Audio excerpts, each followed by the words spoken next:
remained constant in the midst of the changes. And so as I speak on raising teenagers and young adults in the modern age, I've subtitled my presentation, Issues That Bother Teenagers and Adults. Or again, why people do what they do. You'll get to know, why are you struggling with your teenagers? Is it the teenager who needs to grow up? Or is it perhaps the parent who needs to grow up? And so as we proceed with our situation, with our ministry this morning, pay close attention to the places where you need to make changes and to the places where the teenager needs to make changes. I'll begin by making a statement that all human behavior is purposeful. People do what makes sense to them. People filter their desires through their perspectives and values and come up with their behavior. When I say behavior, I mean the words and actions that they believe will get them what they want. I want you to look at key words here: perspectives and values. These are not taught, they are caught. Remember, parents, children are learning even when parents are not teaching.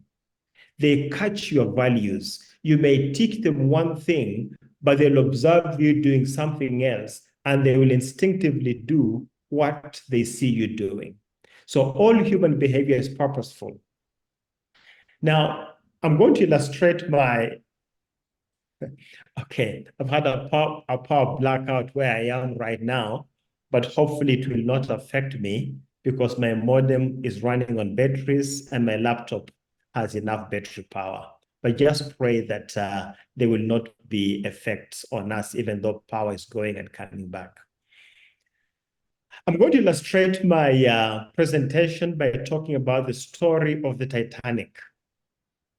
When the name Titanic is mentioned, what comes to your mind? It was a big ship. If I could see you face to face, I would ask you to respond to my question. But since you can see me and I can't see you, I will have to ask questions and still answer them myself.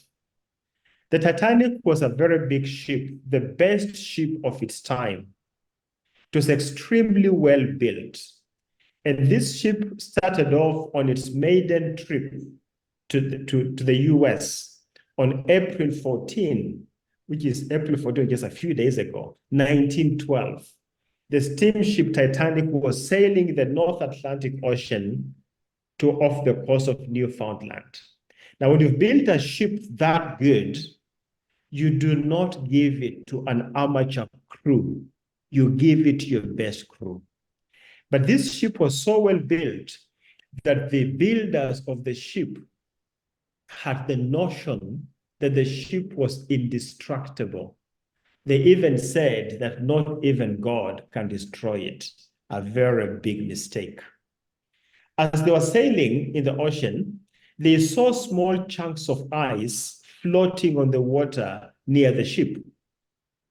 Now, for an experienced seaman, this ought to have raised an alarm because ice is supposed to melt in water.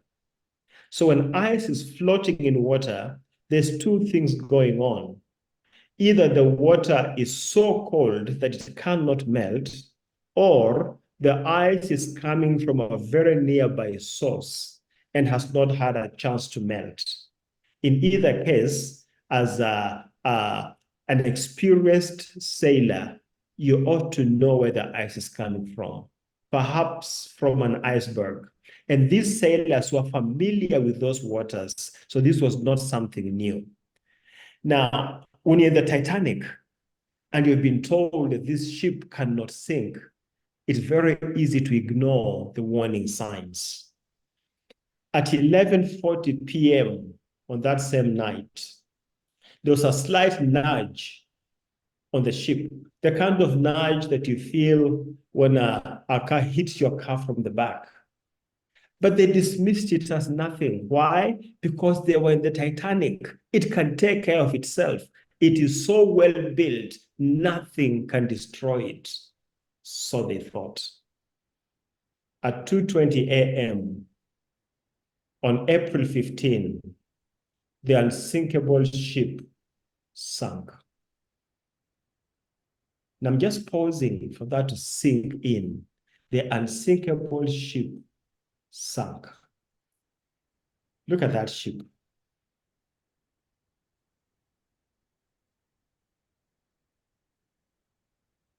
And you see that? The question is, why did the Titanic sink? Of course, we all know the answer to that question. It hit an iceberg. But why did it hit an iceberg? Why is it that the crew was not careful? It was not the small ice floating that was the issue. No, no.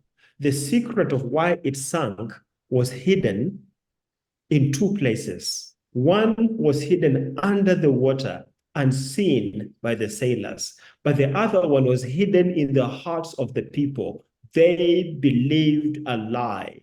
They believed that the Titanic cannot sink. And because they believed a lie, they behaved as if it cannot sink.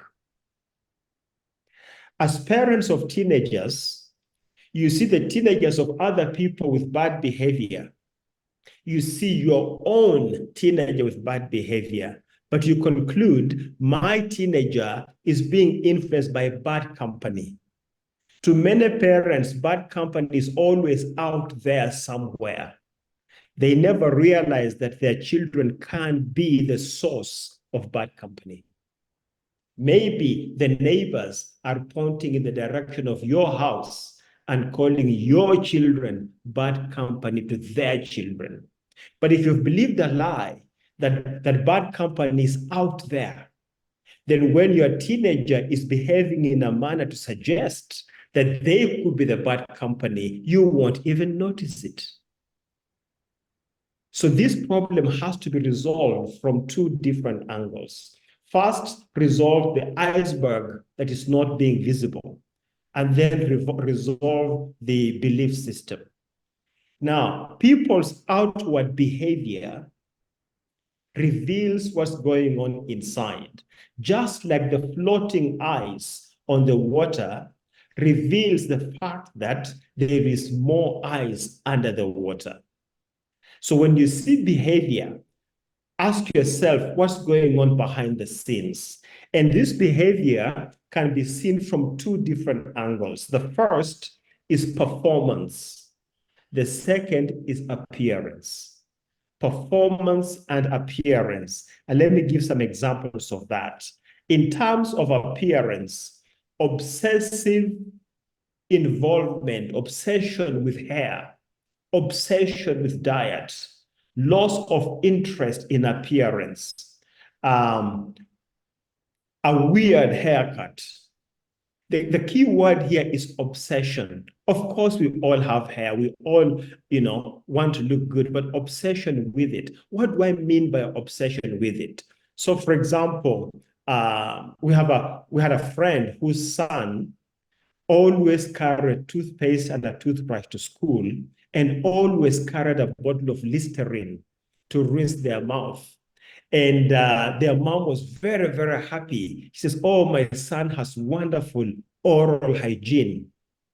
Then I asked her, is it possible that your son could be using a substance and hiding the smell of the substance by the obsessive use of things that give you good oral hygiene? The thought had never occurred to her because her son was the constant. Bad company was out there. And as I coached her on how to look for possible drugs, she actually found them in the son's bag. He was smoking marijuana and made sure nobody could smell it from his breath because he kept very high oral hygiene standards. Intense competitiveness. We all want to be competitive, but the thing here is that when it's intense and the child is achieving the results, but they are not happy, something is going on underneath the surface.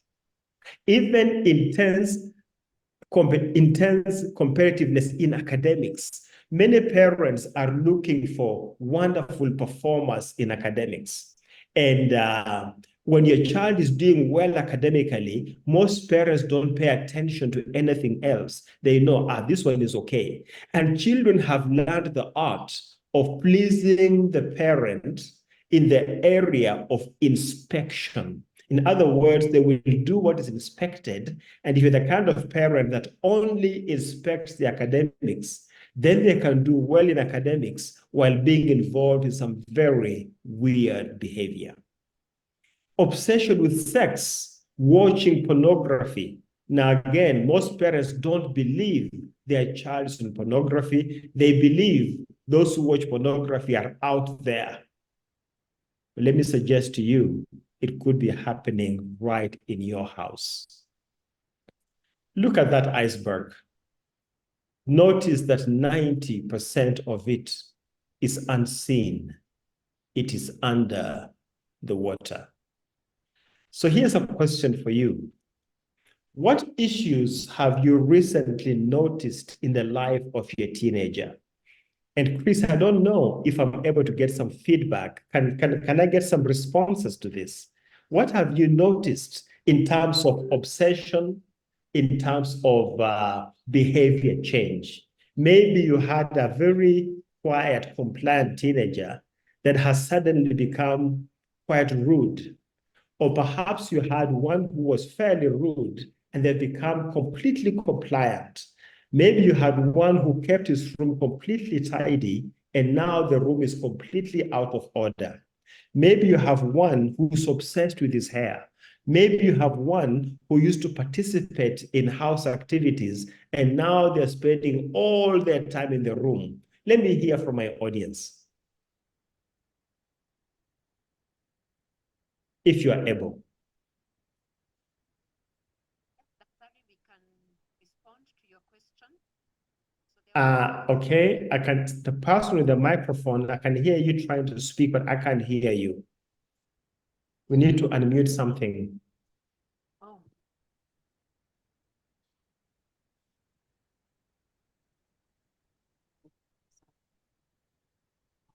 Try again.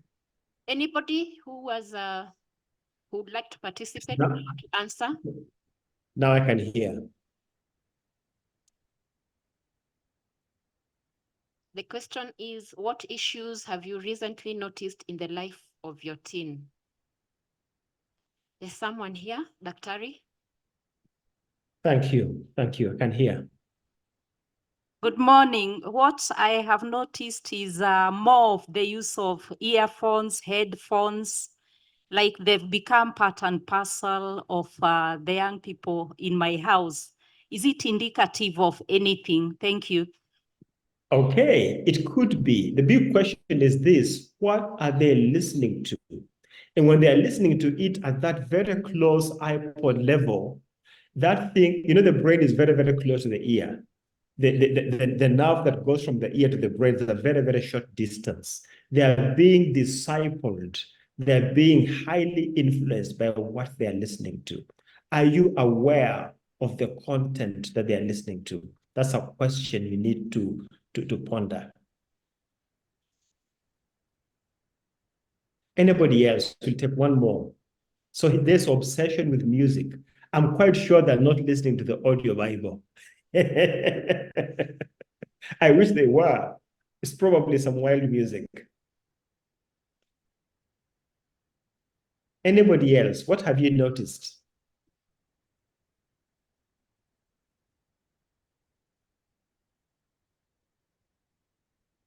Okay, and if there's nobody else, I will continue. And the question is, have one more yes. person. Just hold on. Thank you. Thank you. I have noticed in our boy a sudden interest in sports. Could belong to a volleyball team, and he was never interested in sports at all. That may not necessarily be a bad thing. What I would encourage you to do, if you have access to his school, go and watch him play one of these days. So that in itself is not a bad thing. The sports teacher may have encouraged him and he may be following the lead of the sports teacher. So not everything that has changed is a bad thing, but just keep in mind, especially when the behavior is sudden and you don't seem to like what you're seeing, ask your question, what is the need behind the deed? What is going on behind the scenes? Now, some people react with pride, some react with shame, some react with frustration, especially if the behavior is not consistent with your convictions. And then you have to learn the art of how to communicate this to your child. And I'll be talking a bit about that this morning. Just remember that the visible behavior is the tip of the iceberg, and underneath lie the real issues. Just like with the collapse of the Titanic, the real issues were lying underneath. So we're going to look at why teenagers and adults do what they do. Now, I'd like you to get a piece of paper and draw an isosceles triangle. Aha! Isosceles triangle. You thought that math was for nothing. That math can be used in church. Isosceles triangle. Draw a big one that fits on most of your page. And you're going to divide that triangle into 3 portions. Okay, for those of you who are wondering what that looks like, there is one on the screen. That's your isosceles triangle. And you're going to divide that triangle into 3, like I've shown on the screen, leaving a small portion at the top, a good size in the middle, and the biggest size at the bottom. And you're going to label these 3 parts of our isosceles triangle. We're going to label them A from the bottom, B in the middle, and C at the top.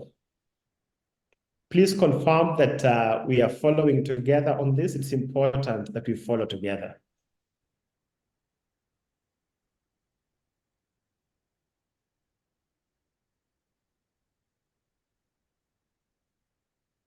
Are we okay? Okay. Okay. People are able to follow what I'm saying? We are able to follow now. Very good, very good. So A is your disappointment. Okay, now I want you to visualize that your isosceles triangle is an iceberg. Part A, which is the bottom of your triangle, is your disappointments of life.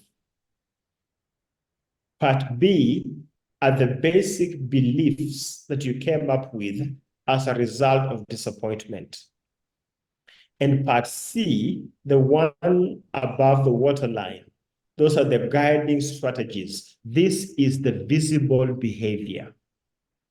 Notice that the visible behavior is only 10% of what is hiding underneath. But what's hiding underneath is influencing what is visible.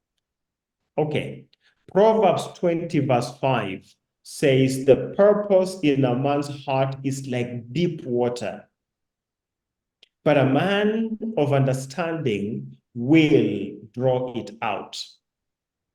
If you remember, I don't know if some of you grew up in rural Kenya, where you had a well to supply you water. And you go to the well has a bucket tied with a rope, and you lower the bucket into the well, and then slowly bring it up after you've scooped the water. Now, I want you to imagine there's a dry season. So the water level has gone even further down. And I want you to imagine that you've got a new person working for you who is not familiar with drawing water. And this person is lowering the bucket in a hurry. So the bucket is bouncing on the walls of the well before it reaches the bottom.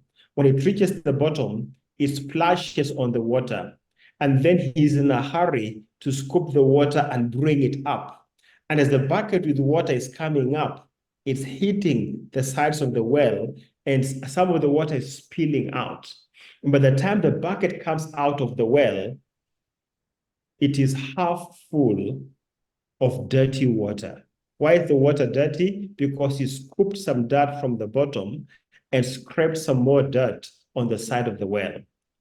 But if you have an experienced water drawer, the experienced water drawer will slowly lower his bucket into the water. And when the bucket touches the water, they can feel the difference in the tension of the bucket and of the rope. They can scoop that water slowly and bring it up slowly. And this experienced drawer will get from the same well a full bucket of clean water. So out of one well, one drawer gets half a bucket of dirty water and another one gets a full bucket of clean water. Is the problem the well or the drawer? It is the drawer, isn't it? The scripture says the purpose in a man's heart is like deep water, but a man of understanding, a person of understanding will draw it out. Whatever is going on in the heart of your teenager or young adult is like deep water, but you need a parent of understanding to draw it out.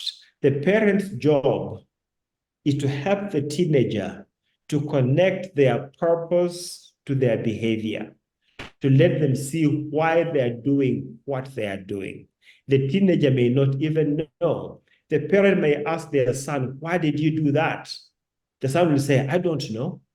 And sometimes he will not know. You come back home and you have bought 2 bunches of bananas, sweet bananas. Each bunch has 12. And you bring them home and you've got 4 children. And you come down 20 minutes later and 1 bunch is gone. And you're thinking, what happened to it? You're thinking, maybe you forgot it in the car. You go back to the car and it's not there. And then you go to Jimmy's room. Jimmy is 16. And the bunch of bananas is in his room. And half of it has already been consumed. And you're thinking, Jimmy, you're not the only person in this house. Oh, but I like bananas, Mom. Yeah, but everybody else likes them. Jimmy is preoccupied with his own desires. He's not thinking about others. He's thinking about himself. Why people do what they do. We need to find out why they do what they do. And in today's lesson, we'll be looking at that. Now, Proverbs 20 and verse 6. The scripture says, a lot of people claim to be loyal and loving, but where on earth can you find one? Parents claim to be loyal and loving to their children, but they are not available. Spouses claim to be loyal and loving to each other, but they're not available. Teenagers are looking for parents who understand them, but parents are too busy elsewhere. And in the meantime, the teenager is growing. Parents and teenagers are looking for unfailing love.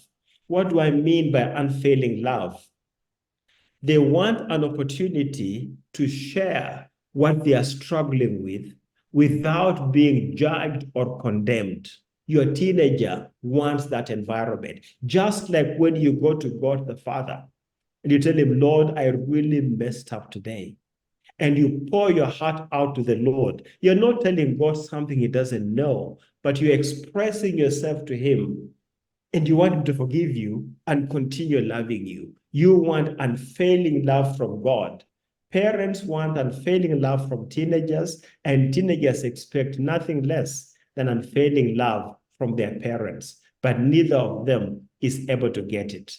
And even the best parents cannot meet the teenagers' need for unfailing love, significance, and security. These are the 3 things we'll be talking about in just a moment that make up the component of disappointment, the lower part of your isosceles triangle. Now, let me illustrate this. We're talking about, sorry, let me just go back here. The 3 things that a teenager is looking for. They want to be loved unconditionally. They want to feel like they are significant, and they want to feel secure in their relationship with their parents. If these three things are not in place, they'll be very disappointed. And that is the bottom part of your isosceles triangle. Let's tackle them one at a time. Unfailing love. Proverbs 19, verse 22. What a man desires is unfailing love. And both teens and parents expect it. 1 Peter 4, verse 8. Above all else, love each other deeply. Why? Because love covers a multitude of sins. For a multitude of sins to be covered, it presupposes that they do exist. Let me give you an example. You've had guests in the house, and there's a lot of dirty dishes. And you've asked your son, John, could you clean the dishes? Kamau, there's the younger son, can you help him? So John and Kamau are cleaning the dishes, and within a few minutes, you're upstairs, you hear the sound of breaking glass. And you come down. Now, some parents in their growing up years, what do they say? Vunja yote, vunja yote. You know, they are very, very upset about the glass that's breaking. They don't really know why it broke. The relationship is such that they are not even bothered to find out what's going on. The moment they hear glass breaking, vunja yote, and they come downstairs to the kitchen, and instead of finding out what happened, they start quarreling. You guys don't know the cost of glass. Do you know these glasses? I bought them recently for the visitors that we just had. And you can't go on breaking glasses like that. If you can't take care of them, let me do the dishwashing myself. Does that sound like one of you? Aha. Quarrelsome. Quarrelsome. If that is how you behave with your teenagers, the next time they break a glass and you're not there, they will hide it. They will hide it. See, a teenager wants to be able to break a glass by mistake and come to you and say, Mom, I broke 2 glasses while I was washing dishes. And then you are supposed to ask them what happened. You're not supposed to quarrel, because no matter how much you quarrel, the broken glass will not become unbroken. Just remember that. No matter how much I scream, the glass will remain broken. They want to be able to come to you and say, I broke the glass, I'm so sorry. And you say, oh, that has happened to me also. What happened? Was anybody cut? Did you collect all the broken pieces? That's what they expect of you. If you behave like that, the next time something goes wrong, they will come to you and talk to you. But if you're the kind of parent that says, Vunja yote, let me do it myself, the next time something happens like that, they will hide it from you, because your response to their mistakes is not a loving response. Am I saying that we overlook their mistakes? No. But you see, too many parents are concerned about correcting issues at the expense of preserving the relationship. Yes, we need to correct issues, but more importantly, we need to preserve the relationship. Above all else, love each other deeply, because love covers a multitude of sins. The breaking of glass is not a sin, but some parents handle it as if it is a sin. Let's look at significance. We all want to feel that what we do is important to other people. Let me have a volunteer that I can interact with over this. Somebody who is good at typing. I'm not going to ask you to type anything, but I want to interact with you over a document that I have hypothetically given to you to type for me. Any volunteer, male or female? Because this will help you illustrate the point.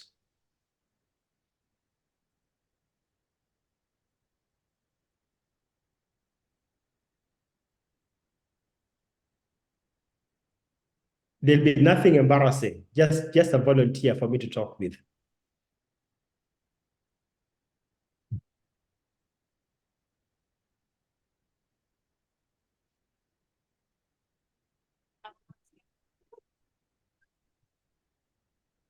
Okay, noted, yes. wonderful. So I have a very bad handwriting. And I have this document of 20 pages of handwriting that I'm going to hand over to you to type for me, and I will pay you for it. How much will you charge me? It depends on how long it is. Give me a price per page. And how bad the writing is. It's quite bad. 20 bob per page, How much? 20 shillings per page. Oh, you are very affordable. Okay, so I've got my 20 pages. I give it to you, and you type it very, very well. And I come to you, and what's your name, ma'am? Carol. Carol. I look at it and say, Carol, you've done a fantastic job. And I read through it, I say, oh my goodness, Carol, you're one of the very few people who can read my horrible handwriting. And as I go through the 20 pages, I only find 2 errors in those 20 pages. And I say, Carol, could you kindly correct these 2 pages, these two paragraphs for me? Otherwise, you've done a fantastic job, and you correct them, and it's printed out, and I pay you your money. Now, both you and I are very happy. Now, then I take that paper, Carol, and I shred it. And then I go to your computer and I delete it. And then I say to you, Carol, could you retype that work for me, and I will pay you? Will you retype it? I'll take a deep breath. Uh-huh. Since you've already paid for the other one, Uh-huh. I will do it because probably Uh-huh. I still need the money, and Okay. I will do it. But again, in my heart of hearts, I'll be wondering, why is he doing this? Yeah, what's wrong with Mukolwe? Okay, so you redo it, I pay you again, and I take that paper and I shred it again, and I delete it again, and I ask you, Carol, can you type this for me a 3rd time? Will you do it? As much as you're pay, okay, probably what will happen is I'll decide now the price will have to go up because Okay. really we can't do that a 3rd time. So the price will go up, and I'll insist that yes, I will do it, but at a higher price. Okay, all right. And so now I pay you 30 bob, and you type it, and after you finish, I delete it again. Will you type it a 4th time? It will not be 30 bob at that point. The 3rd time Okay, it will be 40 bob, and okay. the 4th time it will be 60 bob.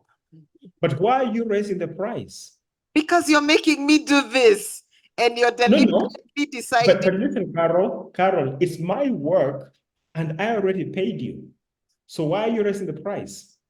I'm raising it because I'm using my energy, and in a way you're making me frustrated. But again, when you pay it, at least the frustration will be lower.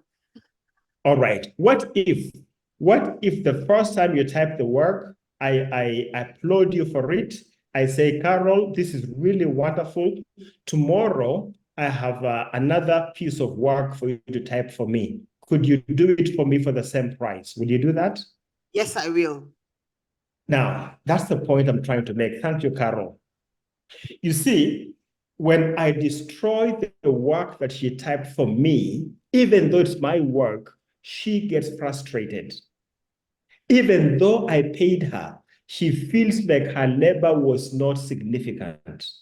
And if I insist she retypes the work for me, Carol says she'll raise the price. And she'll keep raising it. Some people won't even bother. Some people will say, no, I will not type that again. But when I asked her if she'll type a fresh work the next day, she's happy to do it for the same price. You see, when we despise what people do, the people feel despised. When I tear that piece of paper, even though it is my work, Carol feels like I did not honor her work because she put effort in it. Now, let's translate this to the home situation. Some of you like your tea made a particular way, and you've taught both your sons and daughters how to make it. You like fresh ginger in your tea, and you make it in such a way that you think you're the only one who can make it like that. But you have taught your children and they have learned. And then one day you tell your son, Njuguna, can you fix me a cup of tea? And Njuguna is very happy to do it. So Njuguna goes to the kitchen and measures water exactly like you taught him. 2 cups of water. Then he puts a spoonful of ginger in there and he waits for it to boil. But while he's waiting for it to boil, you show up and you ask him, uliweka ginger kiasi gani? And he says, Mama, I put 1 spoon of ginger like you normally do. Hapana, ongeza. So he adds. And it starts boiling. So throughout the time of his tea making, you are always correcting him, instructing him, even though you have taught him what to do. You are just hovering over him, correcting and instructing and rebuking. By the time that tea is ready, Juguna has had enough. So the next time you ask him, Juguna, can you make me some tea? He'll tell you, Mama, why don't you do it yourself? Because when I'm doing it, we are just hovering there. Or go and relax somewhere else and I'll bring you the cup of tea. Are you guilty of always criticizing what your teenager is doing? Yes, yes, yes. Your intention is to correct and build him up. But what he's hearing is constant criticism. Your teenager feels like he cannot make you a cup of tea because you're always hovering over him, because you're always correcting. Does that sound like somebody in your neighborhood? Aha. Is that person in church today? Or maybe the Sitamites of Kikuyu don't do that. Maybe they are all well raised and they don't rebuke their children all the time. When a person's work is not appreciated, the person themselves feel not appreciated. Remember, we are looking at the bottom of the isosceles triangle. We've looked at unfailing love as a contributor to disappointment. Now we have looked at significance as a second contributor, and we're going to move on to security. Lack of significance is a big reason why relationships struggle. Let's move on to security. Relationships are supposed to be secure. And when a child feels insecure, they really blame the person they think has caused insecurity. Let me paint 2 pictures here.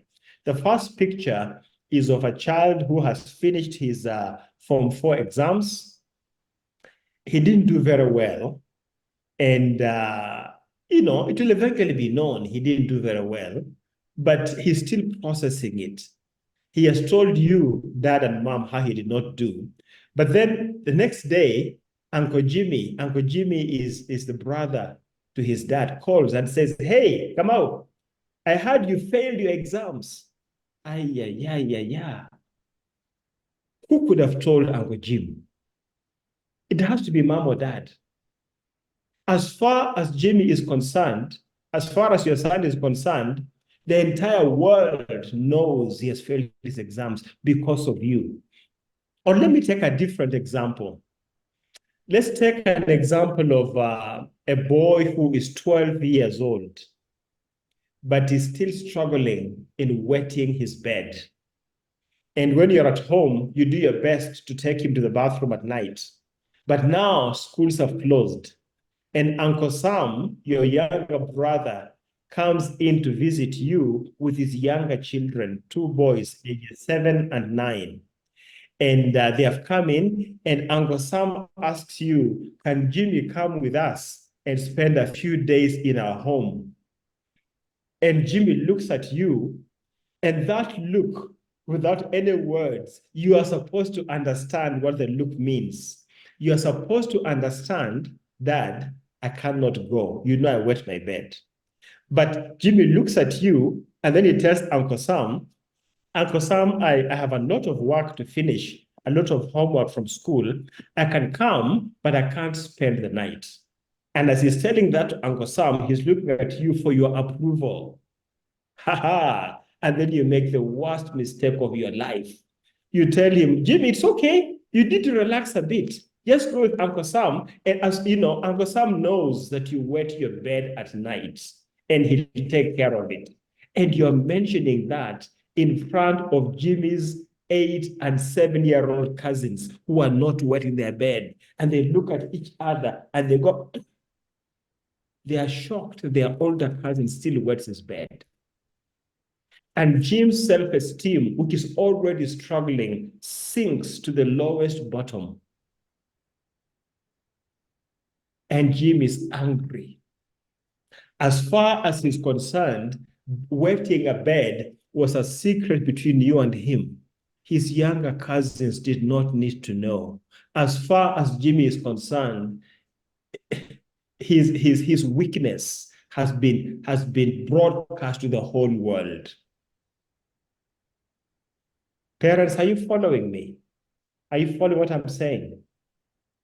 We're still looking at the bottom of the isosceles triangle, the disappointment. We're looking at disappointment. We're looking at 3 things that if they are not present in your child raising, there'll be a lot of disappointment. We're looking at unfailing love, significance, and security. And I've given some examples, but your own example may be very, very different. When a child feels insecure, they feel very disappointed. You see, children and adults soon learn to manipulate relationships in order to get love, significance, and security. They will manipulate relationships. Sometimes they're unaware of the manipulation because it comes naturally. They're trying to protect themselves, but it comes very, very naturally. And approaches that children used when they were younger to meet their parents' expectations don't work when they're becoming teenagers. And so when these approaches fail, the deep disappointment results. And remember, this is at the very bottom of the iceberg. And multiple disappointments can overwhelm anyone. The disappointment may be something like your teenager is 16 and is asking for a phone, and you tell him, I'll get you a phone when you're 18. And this teenager has friends who are 14-year-old and they have phones, and they come from a background where they are less endowed financially.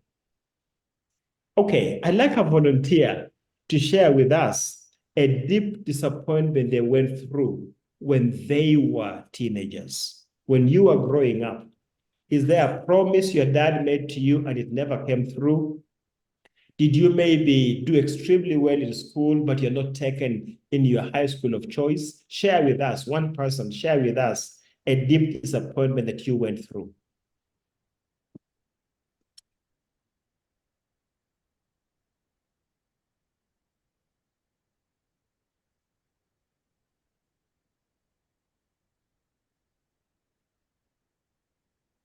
So thank you. My name is Esther. My dad had promised that we shall move from the village and live in those nice houses you'd see in the calendars of housing finance. So I kept looking forward for us moving, but we never moved till today. Now, thank you for sharing. What was the reason why you never moved? I had no idea. I don't know. Until now? Yes. Okay. How did you process your disappointment? I felt like I was lied to, and I kept looking forward because we used to live in a so hilly and muddy. So I would say, I wish I would live in such houses in a nice place. Okay. Keep the microphone because I'm going to ask you a few more questions. What convictions did you develop as a result of that disappointment? These convictions could be related to parents, It could be related to adults making promises. Just share with me what's on your heart. What conviction did you develop as a result of the failed promise? So I felt I wouldn't like to live in that place. So I felt I would like to work hard and live that hard life that you to go through, maybe going to school, you are rained on, you want to get a lift. So I think and then you'd wait for maybe an uncle who would have a car and would not even give you a lift, and then he assumes he didn't see you. So I really wanted to really have my own and make sure my kids don't go through what I did. To make sure your kids don't go what you went through. So you developed a belief, and for you, the belief led you to hard work. Okay? Some people can go through a similar situation and they come up with a belief that parents don't speak truth. Okay, thank you so much, Helen.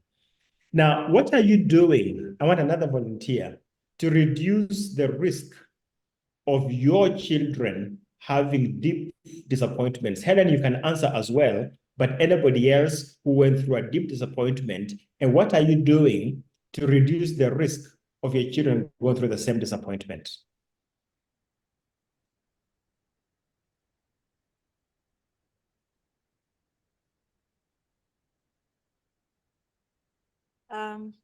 My name is Harriet.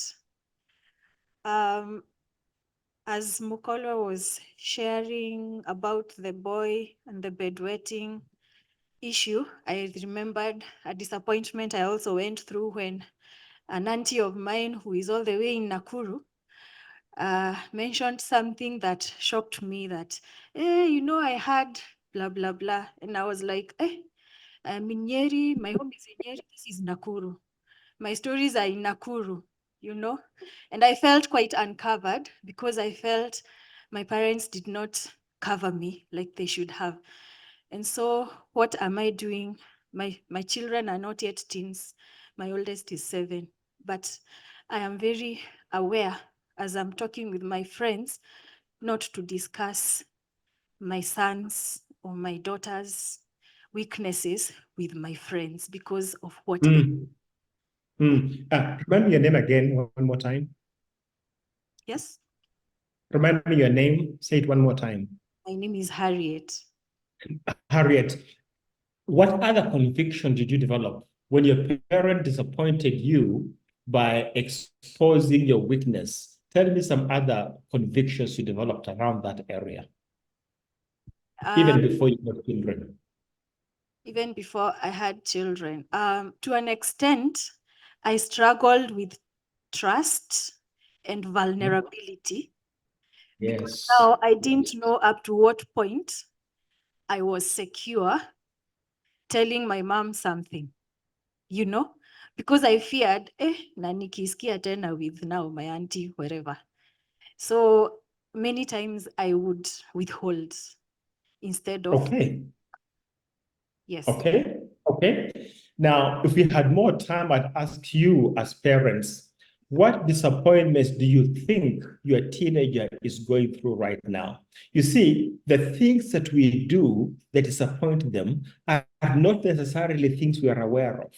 Like the mom of this young lady, she told her sister, the young lady's aunt, what happened.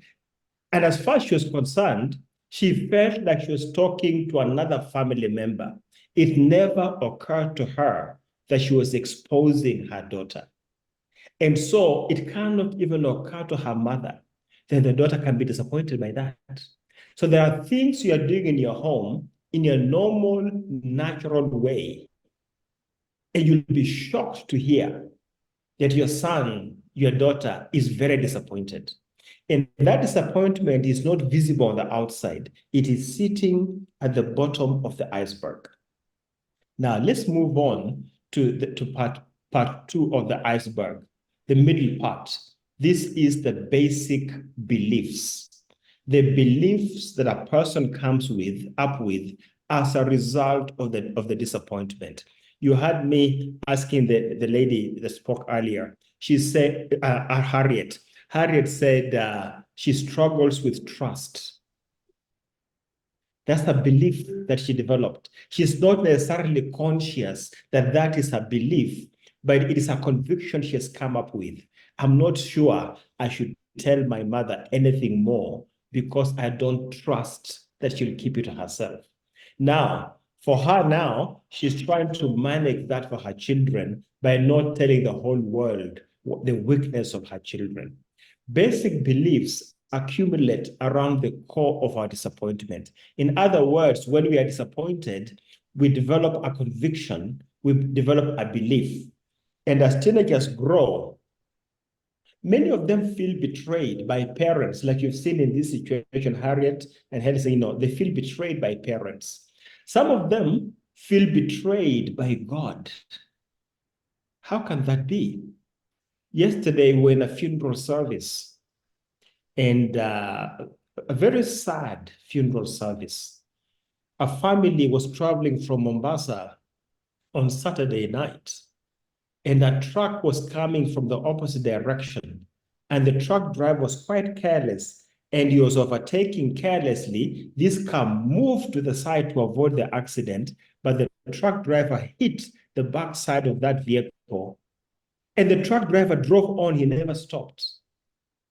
Unfortunately, a little 9-year-old girl sitting at that backside was fatally, she was killed. And the other family members were in the car with her. How do you handle that? How do you handle it? It's very possible that a teenager in that kind of situation can be disappointed with God. Think, God, why did you do something? So disappointment with parents, disappointment with God, disappointment with the world, disappointment with friends, disappointment with teachers. A teacher accuses a child of something. The child comes home and says to the parent, I don't like teacher so-and-so. They are always accusing me of this or the other. And instead of the parent listening, the parent starts rebuking the children. I didn't take you to school to like the teachers. You go there, you learn, and you come out. You leave those teachers there. I don't want you being entangled in your emotions with the teachers. Did you have a father like that or a mother? So this child is growing up completely isolated. They have no one to turn to. They have resentment towards parents, resentment towards teachers, resentment towards siblings, resentment towards classmates, resentment towards God. And so they have a new belief system that comes up. And this belief system goes something like this. I can come up with ways to gain love and acceptance all by myself. I don't need you, mom. I don't need you, dad. They say I don't need God. I don't need anyone. I will do it all by myself. Because they'll be disappointed by everybody around them. They are the only person they trust. I need to do everything I can to protect myself from pain. Give me some feedback here. What is the foolishness with this belief? What's wrong with believing things like that? Give me some feedback here.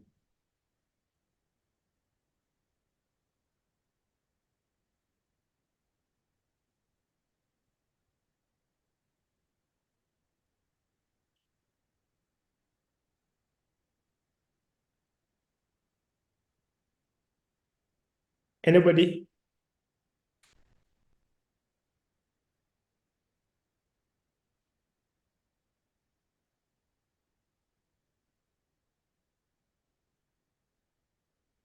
Did you ever go through that? I can see the microphone is being moved around.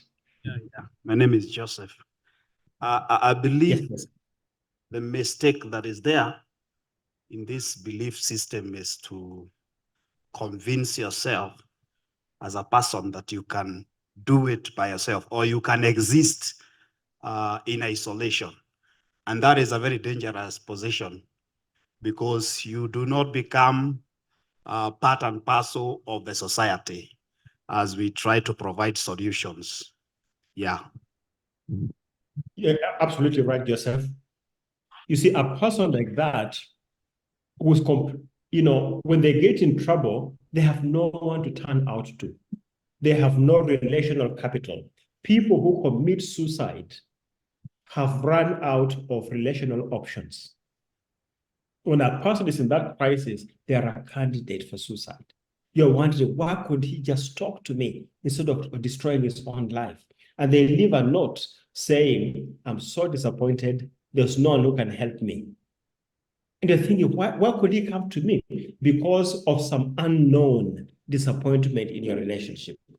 So parents, we need to be vigilant in looking at what is below the surface. Remember, the behavior that you see is based on a belief system that the child has developed, which in turn is based on the disappointment that is hiding deep, deep inside. And so for a child like that, the pain relief options will include drugs, sex, dropping out of school, family conflict. Proverbs 16:25 says, there is a way which seems right to a man, but its end is the way of death. So this young man who is disappointed finds other young men who are equally disappointed. And they says, wachana mambo ya wazee. Your parents cannot understand you. Wachana na wao. Let's go and do something. So they go out to drink. They go out to watch pornography. They are looking for something to soothe their pain of disappointment. Do you have someone like that in your household? The behavior that you are seeing is smoking. The behavior that you are seeing is drunkenness. The behavior that you are seeing is a reflection of what's going on deep inside. And what I'm saying about those teenagers is true for the adults. The adults who drink until they are drunk. Why are you doing that? Kuna shida mahali. The drinking is a symptom of the real problem. And unless you're willing to talk about the real problem and have it resolved, you'll continue drinking, you'll continue being harsh to your children, you'll continue spending endless hours at work, leaving home at 6 in the morning and coming back at 10 p.m. What are you avoiding at home? What are you avoiding? Do you know if you died, they'll find someone else to do that work? Huh? But when you die, your children would not have another father. You hope they won't. Because you don't want your wife to be marrying that other guy, do you? Aha, yes. And so think about what is the need behind your deed. Why is your teenager no longer combing their hair? What is it they're looking for? What is going on below the surface? What's the disappointment down there? What's the belief system they have come up with? Remember, they are doing it to seek love, significance, and security. They may not be fully aware that that's what they're doing, but that is what they're doing. And the way they're going seems right to them, but the scripture says it is the way of death. You see, foolish beliefs start early in life. And when kids are young, they have what psychologists call concrete thinking. They, let's say, for example, that you have a 2-year-old. Says, Daddy, can I climb on the table? And I jump and you hold me. And they climb there and say, Daddy, can I jump? Can I jump? I say, yeah, you can jump. And they jump and you hold them. 2-year-old. Now, your 4-year-old who's a little bit plump also wants to do the same. But your 4-year-old weighs 2 times, 3 times the weight of your 2-year-old because they're a little bit plump. Daddy, can I also jump? Says, no, you can't jump. When mzito sana. Aha. What's that child hearing? Mimi ni mzito sana. Daddy doesn't want to hold me like he's holding the other children, my younger brother. Daddy doesn't like. They come to all sorts of conclusions which you did not intend, but that's how they are concluding. They conclude that the 2-year-old who can jump and you hold them is your favorite. But as they become older, they can reason things out more properly. But the foolish belief of I'm not liked by my parents was formed when they were younger. And they grow up with that foolish belief, and they believe as if it is a fact, but it is not a fact. And once these foolish beliefs have been formed, they are resistant to change. The disappointments leave us emotionally exposed, and because we're emotionally disappointed, we feel justified in our actions. And I'm going to share with you just what a functional home looks like. You see, in a functional home, truth is spoken. What is truth in this particular case? Mom, I broke the glass. They're speaking the truth. You are not there when they broke it, but they are honoring to you, and they come and tell you, I broke one of the glasses. And you come to them and ask me, Jimmy, what happened? And they explain to you what happened. Mom, I was just washing them and it slipped out of my hands. Now, because you are speaking to them in an honorable manner, there's peace in that home. The glass is still broken, but there is peace. And now you have healthy relationships, because if something bad happens, the children know we can talk to our parents about it. But in a dysfunctional home, instead of truth, you have lies. So when that glass breaks in a dysfunctional home, when I feature kabisa, they make sure you never get to find out. When they're putting glasses in the cupboard, they make sure at the front they look okay. The back side is what is missing, the broken. You never discover until they go back to boarding school. Then you ask yourself, hey, na hii glass ilipotea lini? They will not tell you. Now, in a dysfunctional home, people tell lies. And when you find out the lies and begin rebuking them, there is shame. They tell lies because they are always being shamed. And because of the shame, there is pain in the relationships. And because there's pain in the relationships, there's destructive behavior towards family members. Parents, are you following the argument here? Let me go back to the previous diagram. In a functional home, people speak truth to one another. People honor one another. There is peace in that home, even though there are issues to be resolved. And there's healthy behavior, and you're able to resolve the issues because you can talk to one another. In a dysfunctional home, people are lying to protect themselves. There is shame in that home. There's pain in the hearts of people, and there is destructive behavior. Now, I want you to think about the home that you grew up in, the home in which you were raised. By this definition, was that home functional or dysfunctional? Similarly, I want you to look at your present home, the home in which your children are being raised. Is this home functional or dysfunctional? And now we are going to move to the top part of our sourceless triangle. I can see it's 9:57. I'll be done in the next 10 minutes. And then I'm sure there are questions being asked. I'll be able to handle questions up to 10:20, and then I'll be able to close for the day. Strategies. We are looking at the top part of the triangle now, the guiding strategies. Basic beliefs help us form strategies.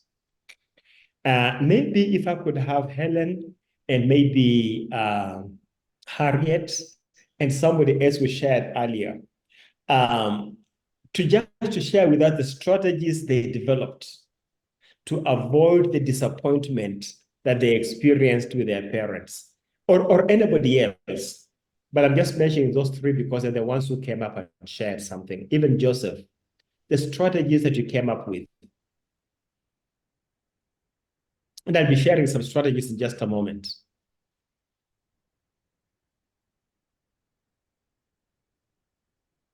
The strategies that you come up with, they determine the behavior that you like use to get love, to protect yourself from further hurt. These strategies help you to cope with disappointment. Anybody? Or maybe I should describe some of them before I ask you this question. Anybody willing to share their strategy?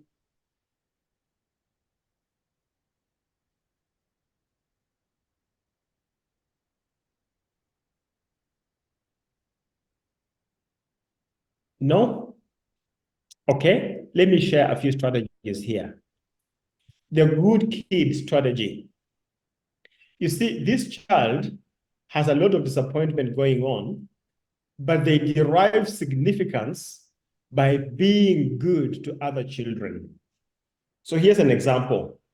Every child goes to school with a pencil kit. That kit has a pencil, a pen, an eraser, and a sharpener, and a ruler. Now, your child carries two of everything in their pencil kits, not because they're afraid of losing something, but they want to be able to help somebody else who has forgotten theirs. And so they're sitting in class, and the child in the desk next door, not the immediate desk, but 2 desks away, says, I can't find my sharpener. And your child very gladly reaches in their pencil kit to pull out their sharpener to give to the person who didn't bring one. But before they can get to do it, this person has received a sharpener from somebody else. Now your child is angry. Why are they angry? They are angry because somebody else met the need of the other person. Because this child, although they are ready to serve people, they derive their significance from serving people. They feel like they are worth something because they are serving. So the idea here is not just to meet the need of the person in need, but I want to be the one meeting that need because that makes me feel significant. Can you see that? It's a very subtle point, and it's very hard to notice it, but you will notice it when they become very disappointed that they are not the one meeting the need. That's a strategy they're trying to use to be able to cope. Everybody around them at home is rebuking them. They want to get some praise at school, so they're always carrying something that can give them praise. Here's another one. The defiant child. The defiant child uses power and intimidation and anger to control parents. This 16-year-old teenager who is taller than both father and mother comes home and throws his bag there and bangs the door of the room. You know, they play basketball and they lift weights and they're big. And their voice is now deep. And they speak defiantly. And because of that air of arrogance around themselves, you dare not ask them, how was your day at school? They had a horrible day at school. They are a bully at school. But at home, they've got this defiant attitude where nobody wants to approach them. They are doing well academically, so you are unconcerned about them. But they are really quite disliked at school because of their defiant behavior. Here's another one. The manipulative child. Manipulative. They're extremely personable, almost charming. Haircut, or you look really nice with that haircut. Who did it for you this time? And is that a new tie? And they're talking to you, they are charming you. And when they feel they have actually got you right, they ask you, Daddy, can we have pizza tonight? The other children wanted pizza, but they knew if they ask you, you'll say there's no money. So they send the manipulative child, and the manipulative child knows exactly how to manipulate you. And after they have charmed you like that, can we have pizza tonight? You always say yes to this child because they know how to manipulate you. And the other children are thinking, yes, we can always get what we want if we send Monica. Does that sound like you? Were you the manipulating child growing up? Here's another one. the enmeshed child. The enmeshed child. This child gives up on themselves and wants somebody else to manage their life. This child comes home with a one-page comprehension. And they're supposed to read that comprehension, that passage, and they're supposed to answer 3 questions. And so this child takes that passage and says, Mom, the answer to question 1 is not even in the passage. Says, what do you mean, Jimmy? It's not there. Jimmy, have you read it? Yeah, but the answer is not there. So mom takes the paper, looks at the question, and begins to read, and the answer is right there in the first paragraph. But Jimmy, it's right here. Where, Mom? Where? Right here. Okay, how about the second question? And by the time the interaction is over, Mom has done the homework for the child. You know why that child is enmeshed? Because growing up, they were rebuked all the time. You can't even read. Look at you. You are 12 years old and you cannot read a small passage. Your 8-year-old sister can read that. So they've grown up with the belief that they cannot read. They can read, but they have believed the wrong thing. And so this one page is in front of them. They're trying to read, but their false belief is, I cannot read. If you think I'm making this up, how many of you will classify yourself as poor with directions? Poor with directions. Me, I'm poor with directions. Who told you that? Who told you that? Even with Google Maps, you still get lost because you have believed you are poor with directions. You are enmeshed because of something that happened, and you came up with a belief system that is not wholesome. How about the promiscuous child? That's another belief system.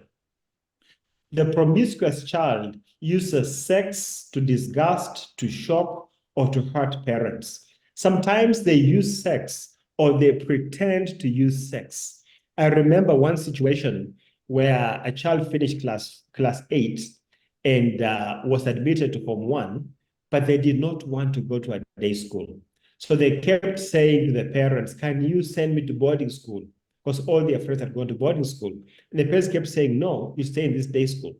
So this child decided they're going to spend time with a neighbor's daughter. And you come back home one evening, the neighbor's daughter is in the house, they're doing homework. Initially, they're doing it in the sitting room. Next time you come, they're doing it in the bedroom, and you think, hey, if this thing continues, in total, these 2 kids are going to be in trouble. You begin to imagine the worst. There is nothing happening between them emotionally, but they put you on a thinking process that these kids must be doing something more than homework together. And so you end up sending them to boarding school. They get what they want, but they manipulated you into it. The beautiful child who uses beauty or strength to gain approval. They look at you with that woishie look. They have done something wrong that needs punishment, but they look at you, Mom, and you're not going to punish me, are you? And this child happens to be named after your mother. And now they are able to manipulate you through their beauty and their name. Here's a question for you. What strategies did you use to make life work for you when you were growing up?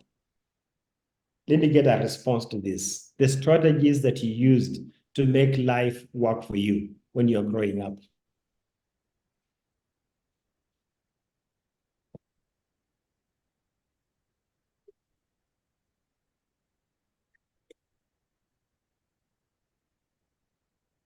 Anybody? Or maybe give us a strategy that was used by one of your siblings. That may be easier for you to answer. We won't know you're talking about yourself. Just say, I have a brother, and then describe yourself.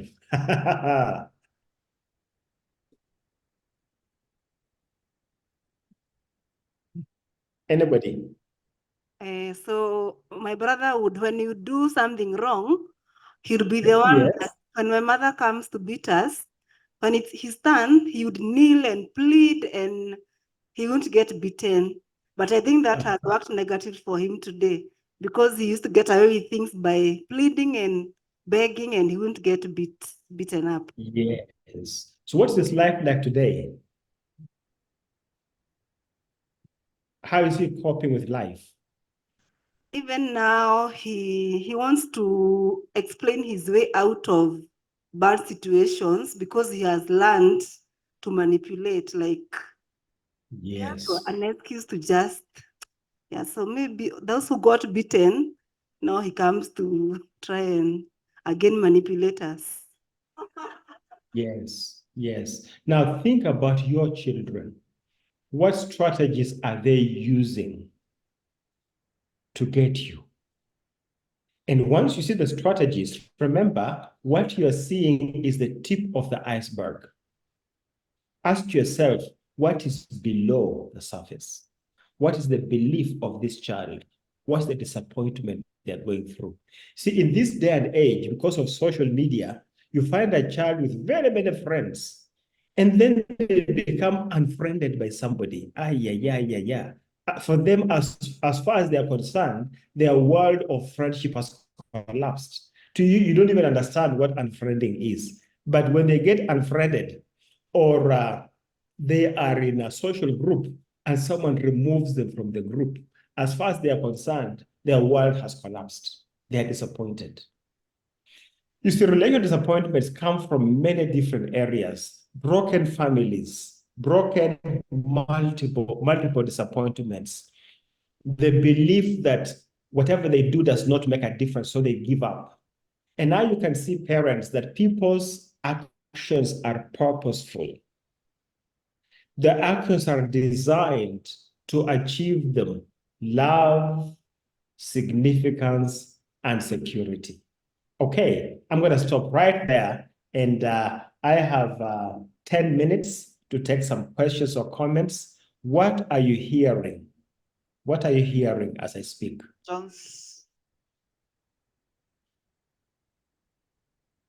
So, can you send some questions?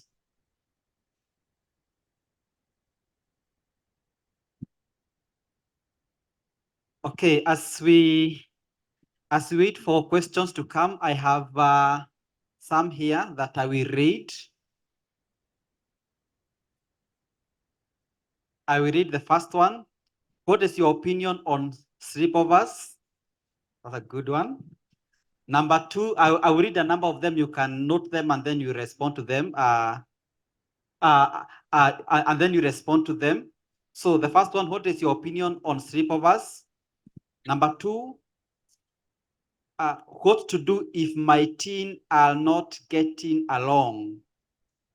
And the other one, what do I do if my teens are competing for my love and both feels as if I love the other more and yet this is not true? And then you have another one, another question, is shifting blame and always denying also a type of lying? Is shifting blame and always denying also a type of lying? Maybe you can respond to those ones. Okay, I was just replugging in my modem. Yeah, okay. The teenagers who are always not getting along and they're blaming you for loving one and not loving the other. Now listen carefully, parents. Why did Joseph's brothers sell him? Why did they hate the boy? Yet this boy was loved by God and loved by the father. I'll tell you why. You know, Jacob only wanted to marry one woman called Rachel. But he was tricked into marrying Leah. He ended up with Rachel and ended up with two concubines. And Leah was blessed with 6 children before Rachel had any child.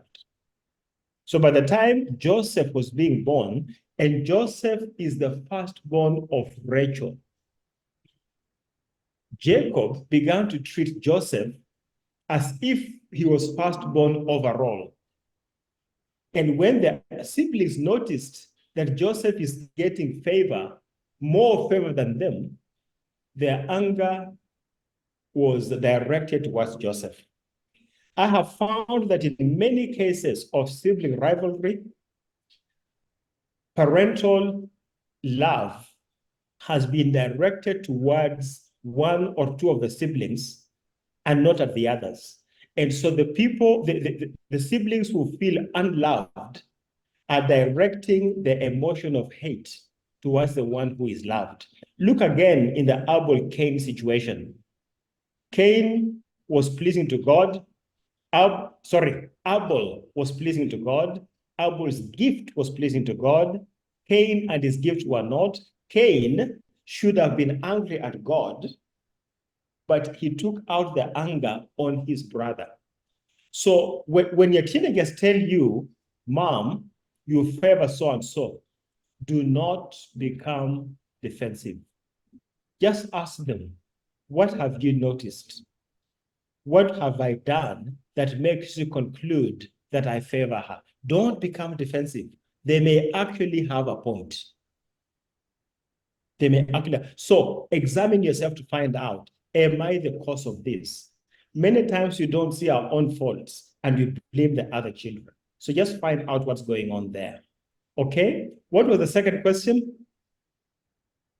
Just remind me, and sorry, I didn't write them down. Just remind me. Thank you. There was a question on sleepovers. What is your opinion on sleepovers? Yes, yes. Now, there must be a question behind that question. There must be somebody who feels negatively towards sleepover, and maybe their spouse does not mind sleepovers. Now, we live in a very different world. The modern world is not what we used to have. In the olden days, a sleepover of only girls sounded very safe. A sleepover of only boys sounded very safe. And we are only concerned in the olden days if there were boys and girls and there was no supervision. These days, things have changed. A sleepover of only boys can end up being a horrible homosexual party. And so I would avoid them as much as possible. But here's what I would do. I would have a small group of friends whom I know their convictions and whom I know the way they are raising their children. And I would have those children in my home under supervision. But I can tell you something. If something is going on in the heart of those children, you can be the best possible parent, completely unaware that something is going on in your home, and those kids can still do horrible things to each other at 2 a.m. in the morning when everybody else is asleep. So what do you do? Those horrible things don't only happen during sleepovers. Sometimes they happen even when children visit the home and spend their afternoon on their own.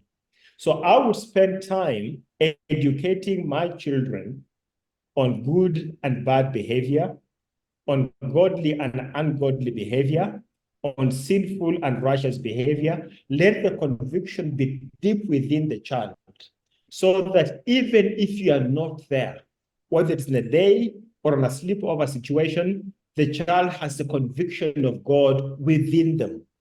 And that God conviction keeps them on the path of righteousness, whether it's in the day or in the night. I believe it's Jeremiah 23 that says, can a man hide himself in hiding places so that I do not see him, declares the Lord? Do I not feel the heavens and the earth, declares the Lord? You see, people can hide from each other to do acts of unrighteousness, but they are not aware that they are doing them in the full sight of the living God.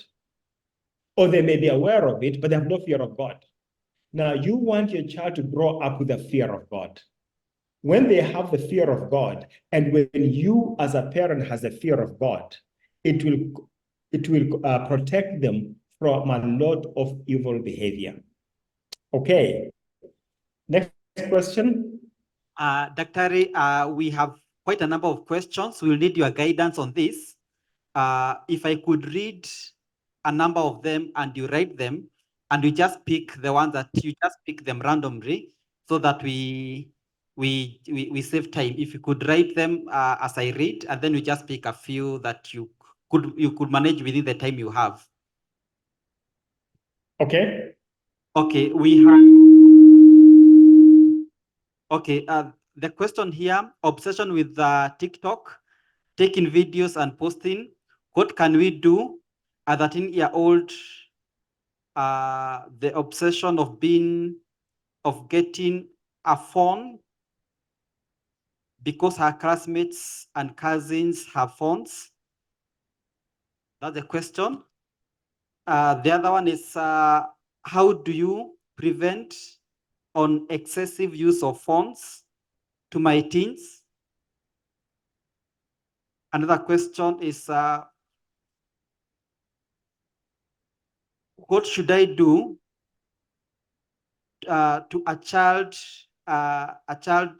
got himself into drugs and he is totally confused and admit that he uses them or that he needs help. Teen said the parents want always to have their ways. What advice do you give the parent? Teen said the parents want always to have their way. What advice do you give the parents? The other question here, what can one do with an extremely untidy teen who used to be tidy in the boarding school, but now very untidy? The other question, you have demystified my sort of behavior. Must I take him to a behavioral therapist, or who else can help? Those are really good questions. We have a few more. We have about two more. What can one do with an extremely untidy? Okay, that one. What do you do about a child who is defiant because of a stepfather? Those are the questions. You can now look at them and address them. Okay. All right. I'll try and tackle all of them very, very quickly. Let me begin with the one who's on drugs and confusion. The first thing is, number one, you need to admit that your child is on drugs, and you need to admit that it's not because of bad company. Okay? Now, we need to realize, as we've gone through this talk, that behavior comes out of conviction. Behavior comes out of a belief system. And the belief system comes out of disappointments. Now, let me correct that. There is good behavior that can come out of good, solid teaching. But nobody's concerned about good behavior. So we're talking about disappointments because we are concerned about the bad behavior. So don't get me wrong that all behavior is bad behavior and that all behavior is from disappointment. That's not the point. When there's good behavior, we don't normally talk about it. And so now, if your child is on drugs, they are hiding in a world where they have peace, where they are shielding themselves from pain. It is unlikely that they began to experiment with drugs on their own. Somebody suggested some drugs to them. Now, it could be somebody physically, or it could be through social media, or it could be through the internet. So you don't address the drug issue at the drug level. You go to the level of the disappointment. You go to the level of what makes them take those drugs. So that is your job as a parent. Now, you'll have to learn on how to ask questions. So, for example, your 8-year-old comes and tells you, Mom, I think Jimmy is on drugs. and you go to find out, and it is true, Jimmy is on drugs. Now, here is how to not ask the question. You want to be a drug addict, and you scream at that child and you just make a lot of noise.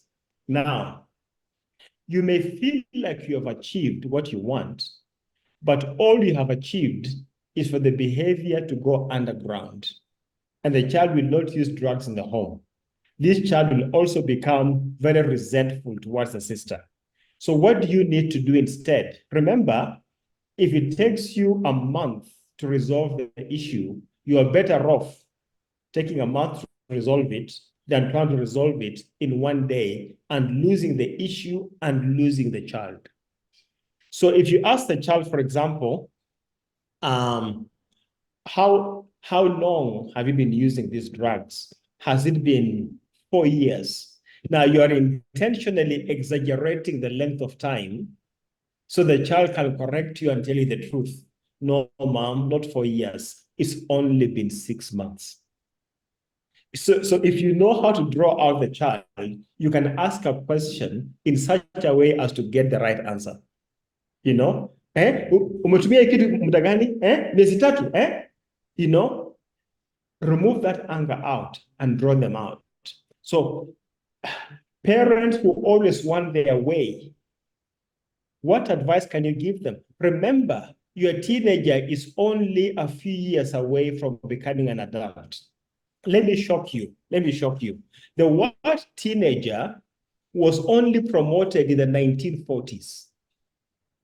It was not popular in vocabulary before 1940s. The word adolescent only became popular around 1904. So what were these people prior to that? Think of your grandfather's generation, a generation that was not highly influenced by Western education. What were girls doing when they were 16 years old? They were getting married. What were young men doing when they were 18 and 19? They were farming and trying to make a life for themselves, and they get in their early 20s, they marry. So the Western education system has thrust upon us an age group of people who are neither children nor adults, but they're, so to speak, they are young adults. Now, the word young adults has been misused these days. People call 30-year-olds young adults. If 30-year-old is young adult, then what is an 18-year-old? You know, those are not young adults. Those are grown. I got married at age 24. I was not a young adult. I was an adult. So these young people who are growing up like that, teenagers and young adults, parents need to realize that these people are developing independent thinking, and that is good for them. So if you insist that your way is always right, when will you ever give them room to make decisions? This same person is entrusted at school as a head boy, making decisions for their entire school. But at home, they're treated as a nothing. So it's time for parents to grow up and realize this growing child needs to be given space to make decisions. A child who is extremely untidy, they used to be tidy in boarding school. Again, some children do what is inspected. So in boarding school, when their tidiness was inspected and they were punished for being untidy, they did it. But at home, there's no consequence. They don't do it. Their default position is untidiness. Look at the police or army officers. Their boots are always shiny. But when they're on leave, they wear slippers. They don't wear boots. They don't wear shiny boots. Their conviction never went deep inside. They're only doing what's inspected. Help your child to develop convictions so that whatever they do it as unto the Lord. This person who is behaving badly and you're asking, should I get a behavior therapist? Before you go that far, apply our lesson for today. Look at their behavior and then ask yourself, what are their disappointments? Find out how to talk through those issues. They can go to a behavior therapist and get some help, but if they come back to a dysfunctional home, the behavior will go back to where it was. The child was defiant because of a stepfather. Now, I don't understand all the circumstances in this situation, but because you mentioned stepfather, it suggests to me that their real father is not there. Their real father is not there for whatever reason, maybe a divorce, maybe a separation, maybe a death, whatever it is. This child is most likely disappointed by the circumstances that took away their real father. And they have seen the stepfather as trying to replace their father. And you know, fathers are irreplaceable. So defiance towards the stepfather could be a reason because of their disappointment, but it could also be generated by the stepfather themselves, the way they handle this child. So investigate to find out what's going on. Obsession with the telephone, TikTok, taking videos. The question is, what kind of videos are they? That's the first thing you're going to look at. Here's what we found. A child's default playmate is the parent. When the kids are young and you come home, mommy, can we play hide and seek? And them, no, I'm too tired. No, I don't play those games anymore. Daddy, can we do? No. Now, when they're young, when they become teenagers, they won't ask you because they've got their teenage friends to play with. And now you notice there's a distance between you and them, and you're trying to reach out to them, but they have moved on. They are no longer interested. And so, make time for the children when they're young. When parents spend time with their children, reading, playing, watching something, the children have less desire to go to social media. They have less desire to play with toys. So make time to do it. That's the reality of today. You know, cell phones have only been there since when? About the year 1998, 99, but smartphones since 2007. Life functioned for hundreds of years without these gadgets.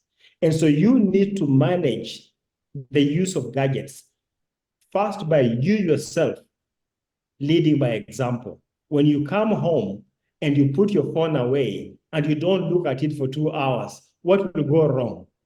Nothing. And if you tell yourself, I have to look at my phone because of work, they will tell you they have to look at theirs because of friends. So set the example for them to follow. And I think I've touched on all of them. So it is already 10:31. Let me hand over back to you, Chris. Thank you so much for the opportunity to minister. May the Lord bless you.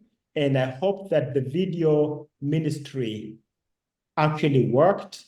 I know that you would have been happy if I was there in person, and so would I have been. I would also have been happy to be there in person, but it so happened that there was a bit of confusion in our schedules, and to make sure that I make both appointments, I drove to Kitengela at 7 a.m. and I'm giving this seminar from Kitengela. So from here, I can just walk into the next meeting and not have to drive. Thank you very much, and the Lord bless you. Amen. Let's give him a better hand clap. Let's continue appreciating Elder Mukolwe.